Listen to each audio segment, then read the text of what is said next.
Кыраат боюнча дагы бир маселени айтып коюш керек. Кыраат кылышлык, үйрөнүшлүк ар бир адамга фарз. Ошон үчүн ар бир адам Фатиха менен кошо 2-3 сүрөт билиш керек. Жок дегенде 4 сүрө.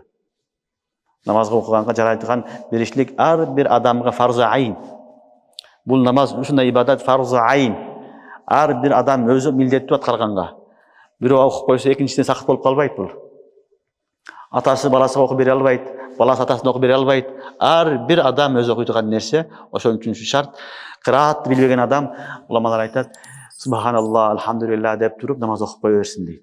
Бирок тезде Куран жаттап намазды кыраат кылатыган болсун дейт.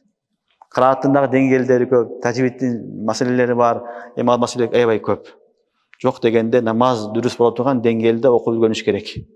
Намаз ката фахиш дейт, өтө чоң ката мааниси өзгөрүп кетпей турган деңгээлде ар бир адамга Фатиханы 2-3 замсуран билиштик фарз болуп калат. Аны билбесе намаз болбойт. Ошон үчүн билбеген адамдар буга эң биринчи аракет кылыш керек. Кыяматта ушундан суралат биринчи. Биринчи намаздан суралабыз, ушулардан суралат биринчи. Ошон үчүн бул эң негизги биздин милдетибиз болуп эсептелет. Ар бир адам намазга жарай турган деңгээлде тажвидини, намазыны үйрөнүш керек. Ансыз намаз болбойт.